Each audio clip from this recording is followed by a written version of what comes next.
welcome back to the Real Estate Fairies channel, and today we're going to talk about renting. Woohoo! There are a lot of things to consider, but first and foremost, you want to think about your budget. And when most people think budget for renting, they think rent, right? But there's a whole lot of other expenses out there that you need to think of, particularly your application fees. Because if you're applying for more than one rental, which we often have to in this market, then it can add up pretty quickly. And you have to keep in mind that if anyone in your household that's over 18 years old is going to have to apply as well. So that's an additional fee that you'll have to factor in. Yeah, another thing that you have to plan for are security deposits. Most of the time they'll ask for 1 month's rent, but many times they'll ask for first and last month's rent.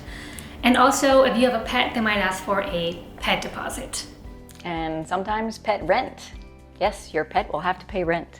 My dog doesn't have a job though. How is she supposed to pay rent? Her job is being cute. That is her job, absolutely. Too bad you don't get paid for that, right? Right? I mean, on Instagram. Anyway, other fees that you have to consider is connecting your utilities. So sometimes when you sign up for your internet service, your power bill, connecting your water or your gas, there could be fees associated with initiating those services. So you got to keep that in mind and do your research to see which utilities your landlord is going to require to be in your name. Other things are moving expenses. If you have to pay for a U-Haul or a truck or movers, that can add up pretty quickly depending on how badly you need those services. And if you can't ask friends to do it for free or pay them in pizza and beer, like I like to.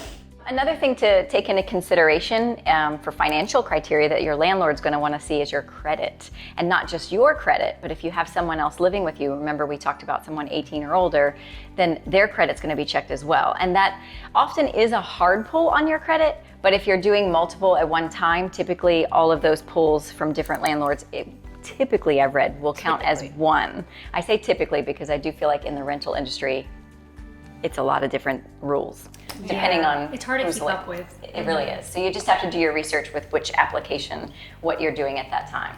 And the other financial credit that landlords are going to screen for is your income. So we've talked about debt to income ratio before. Basically, your income has to be higher than your debt. And most of the time, it has to be 3 times higher than your rent.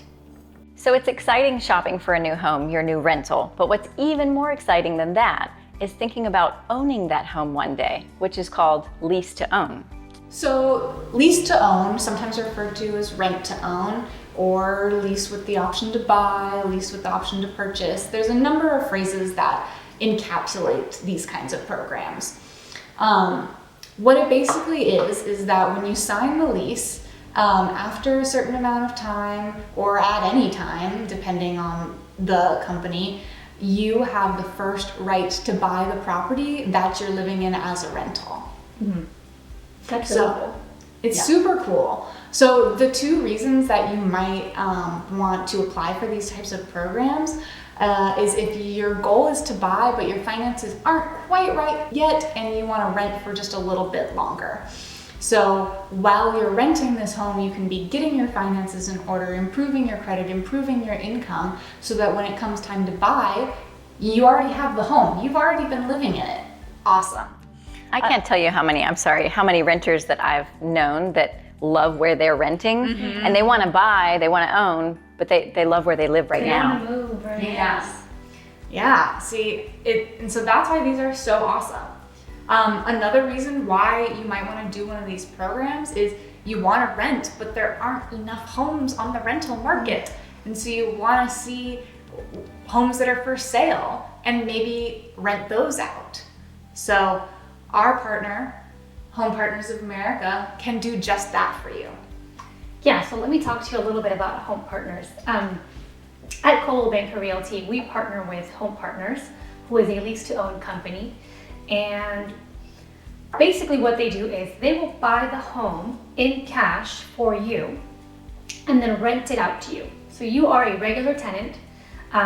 They will rent it out to you for a year, for 2 years, for 3 years. You will have your rent stipulated beforehand, I think up until 5 years. So you know how much it will increase within the next 5 years. And you have the right to purchase that home if you want to. It could be a month after you start renting, or it could be 12 months or 2 years after you're renting. You basically have the option to buy it at a set price. So the first year that you rent, they will tell you, you can buy this home for, let's say, $300,000. And that is the price that you can purchase it at, whether it's your first month of renting or your last month of renting. That price will not change. After a year, the purchase price does go up a little bit because everything goes up, it's normal. So you can still buy the home after 2 or 3 years, just know the price will go up a little bit. If you decide you don't want to buy the house, you want to keep renting, totally fine. You can keep doing that. There are no fees or penalties. If you want to move out after a year because you don't like the home, you can move out. No fees or penalties for moving out. So it's really a great way to test out the home before you buy it. And like Darcy said, get into that market of homes for sale and look for a home you like that's for sale that this company will buy for you. So if you're interested, please just let us know, comment. Yep, leave a comment below. Comment We'll all get that, back to you. all that good stuff, because it's a great program, and we've actually helped a couple renters find a home through this program, so all good.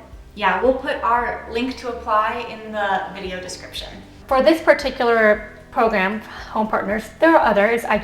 We don't know all of them, but And this is the one that we partner with in our company and we love. yeah, we do. They require a minimum credit score of 580. They also require an application fee of, I think it's $100 now, but there could be a discount when you apply through us. We'll let you know in the link below and all that good stuff too. The other criteria is it has to be a single family home. Cannot be a townhouse or a condo.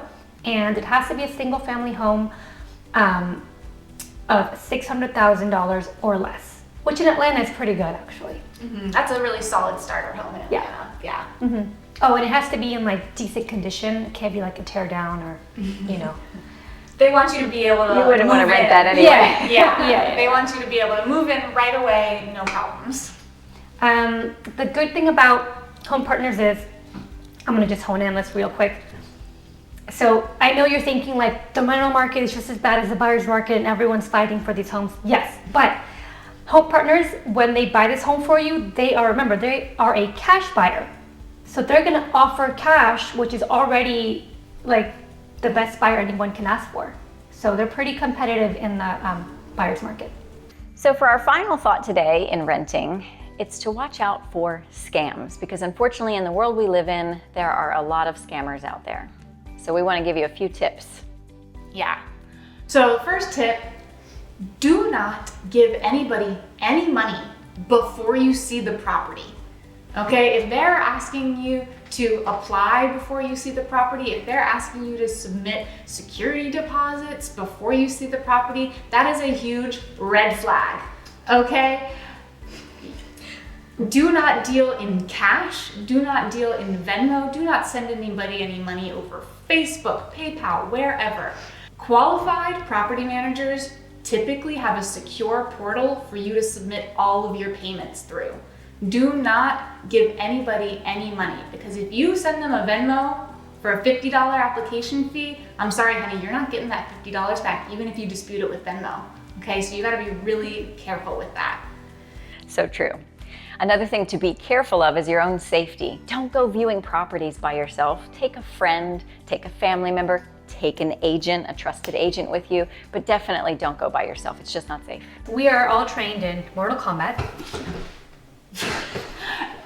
What we're really trained in is showing homes safely, because we have all been out to properties by ourselves, but there are certain practices that we do every time sharing our location.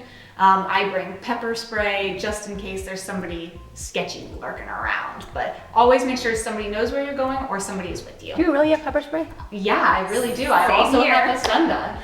Oh my! She's ready. Yeah. Anyway. I just lock doors. I just have guns.